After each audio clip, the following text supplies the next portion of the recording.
नमस्कार दोस्तों, आरकेएन एकेडमी पर आपका हार्दिक स्वागत एवं अभिनंदन। दोस्तों, इस चैनल को सब्सक्राइब करें, लाइक करें तथा शेयर करें। दोस्तों, हम हर्यक वंश के बारे में जानकारी प्राप्त कर रही थे।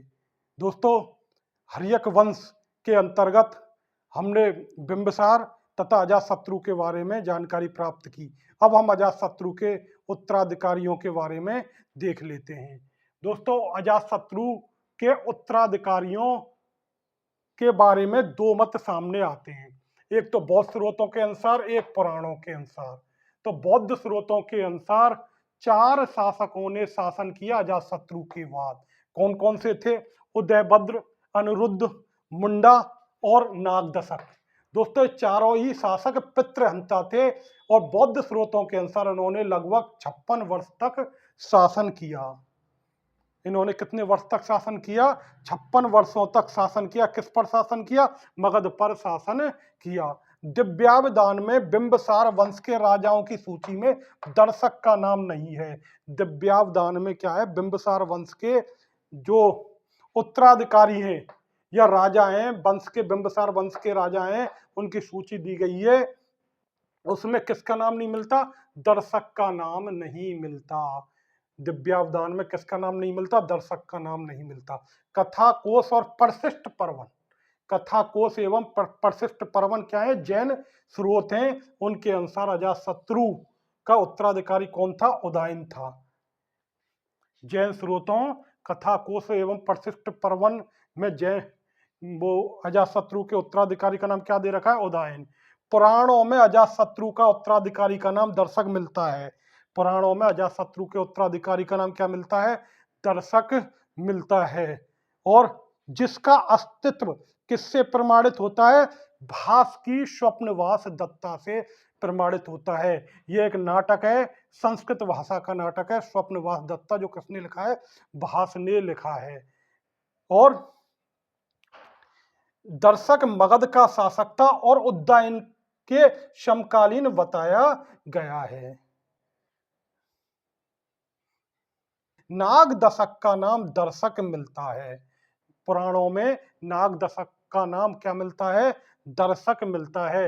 और अजातशत्रु का उत्तराधिकारी का नाम दर्शक बताया गया है। किसमें बताया गया है? पुराणों में। अजातशत्रु के बाद जो उदयन या उदयभद्र मगध का शासक बना। अजातशत्रु के बाद कौन शासक बना? उदयन या उदयभद्र मगध का शासक बना।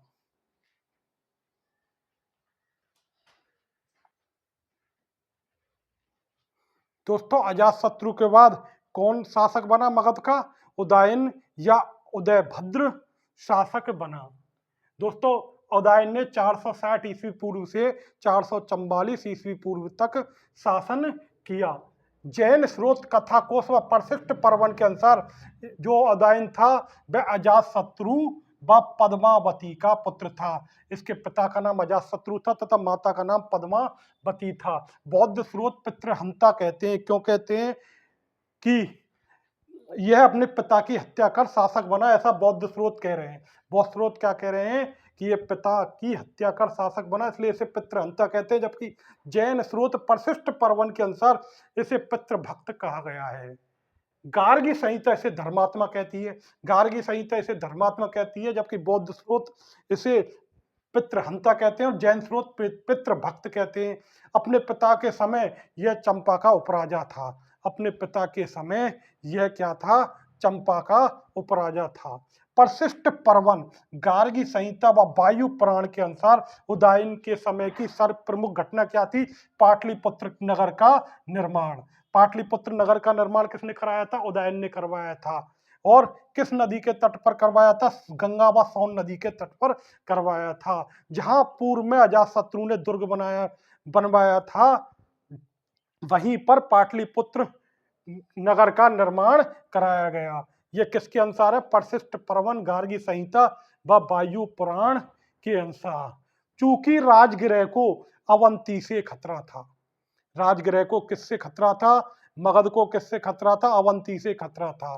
तो अजातशत्रुओं के विजयों के फलस्वरूप, अजातशत्रु की जो विजय थी उसके फलस्वरूप मगध साम्राज्य की सीमा कहां तक पहुंच गई?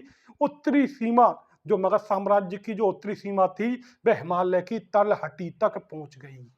तो जो राजगृह या मगध को अवंती से खतरा क्यों था? क्योंकि अजातशत्रु की विजयों से क्या था, मगध साम्राज्य की सीमा जो उत्तरी सीमा थी वह हिमालय की तलहटी तक पहुंच गई थी। अतः पाटलिपुत्र अधिक उपयुक्त राजधानी थी, इसलिए पाटलिपुत्र का निर्माण कराया गया था। दोस्तों, पाटलिपुत्र का निर्माण जो कराया गया था वह किसके अनुसार है? परिशिष्ट परमन, गार्गी संहिता व वायु पुराण के अनुसार यह गंगा व सोन नदी के तट पर बसाया गया नगर था, जो कि उदयन ने इसे राजधानी बनाया। पाटलिपुत्र को उदयन ने राजधानी बनाया और इसका नाम क्या रखा गया? कुसुमपुर रखा गया। पाटलिपुत्र को कुसुमपुर भी कहा जाता है। पाटलिपुत्र को कुसुमपुर भी कहा जाता है। तो गार्गी संहिता व वायु पुराण के अनुसार पाटलिपुत्र का निर्माण अपने शासन के क्या है, शासन काल के चौथे वर्ष कराया था। उदयन ने इसका निर्माण कब कराया था? शासन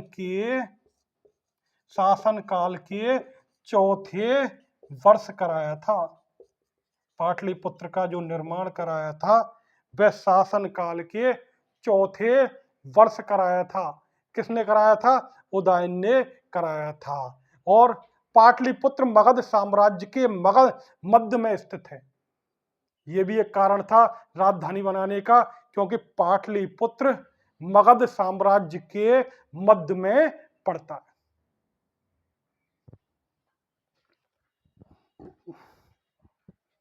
दोस्तों, अब मगध की नई राजधानी क्या हो गई?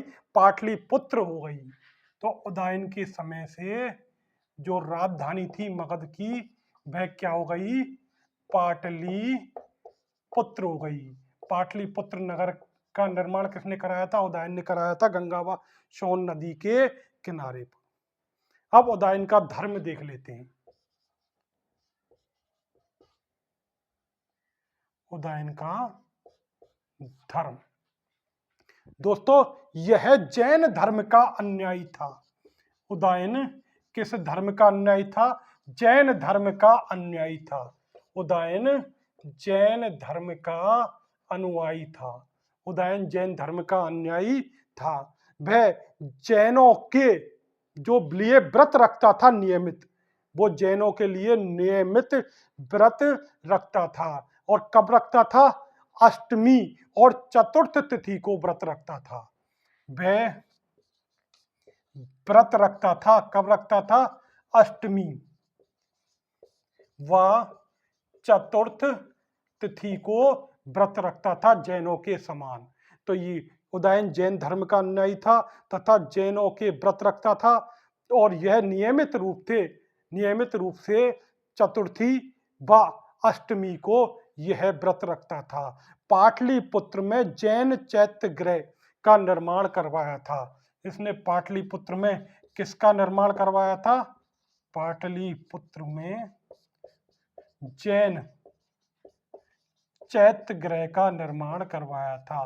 पाटलिपुत्र में इसने जैन चैत्य गृह का निर्माण करवाया था। अब इसकी मृत्यु देख लेते हैं, जो इसकी मृत्यु कैसे हुई, उदयन की मृत्यु कैसे हुई। दोस्तों, बिच्छू भेष धारण करने के कारण एक दिन वह उपदेशक महल में उपदेश देने गया। उदयन क्या था? बिच्छू भेष धारण करने के कारण वह क्या है? उपदेशक महल में उपदेश देने गया।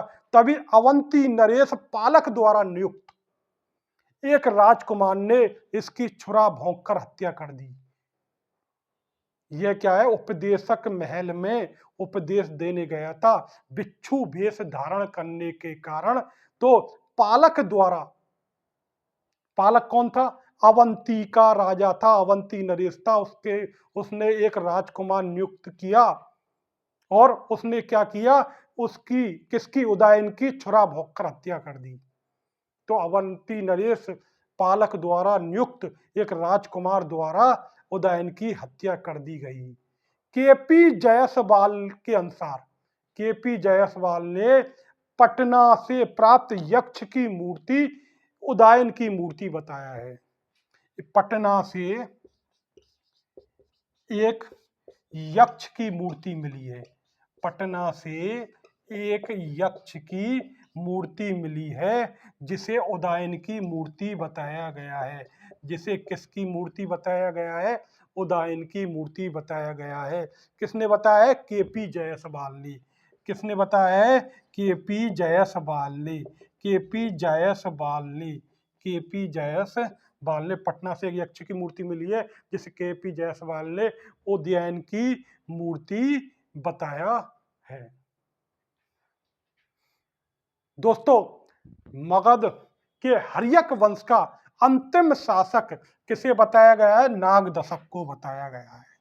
अंतिम शासक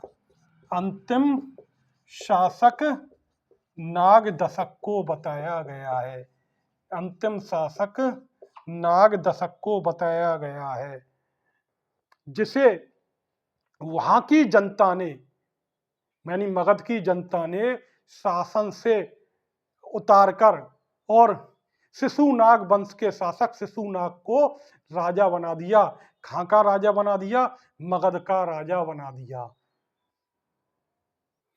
तो नागदशक को शासन सत्ता से जनता ने उतार दिया और शासक किसे बना दिया? शिशुनाग वंश के जो संस्थापक थे शिशुनाग, उसको मगध का शासक बना दिया। महावंश टीका के अनुसार, महावंश टीका के अनुसार, महावंश टीका क्या कह रही है कि जो मगध के अमात्य थे, मंत्री थे, उन्होंने नागदशक को सिंहासन से उतार दिया और शिशुनाग उसको राजा बना दिया। शिशुनाग को राजा बना दिया। अब दोस्तों, अभी मैं बता रहा था इसकी मृत्यु जो पालक द्वारा नियुक्त एक राजकुमार ने छुरा भोंक कर दी थी 444 ईस्वी पूर्व को हुई थी। 444 ईस्वी पूर्व को हुई थी। तो दोस्तों, उदयन ने पाटलिपुत्र को राजधानी बनाया। यह जैन धर्म का अनुयायी था। वह जैनों के नियमित व्रत रखता था। अष्टमी व चतुर्थी को व्रत रखता था। पाटलिपुत्र में एक जैन चैत्यगृह बनवाया। पटना में एक यक्ष की मूर्ति मिली है जिसे केपी जायसवाल ने उदयन की बताया है। अंतिम शासक नागदशक था और नागदशक को वहां की जनता ने महावंश टीका के अनुसार वहां के अमात्य व मंत्रियों ने गद्दी से, यानी शासन सत्ता से हटाकर शिशुनाग नामक एक व्यक्ति को राजा बना दिया। इसकी मृत्यु 444 ईस्वी पूर्व को हुई थी। इसने लगभग 16 वर्ष तक शासन किया। इसने लगभग 16 वर्ष तक शासन किया। तो दोस्तों, हमने हर्यक वंश के बारे में जानकारी प्राप्त की। नमस्कार दोस्तों।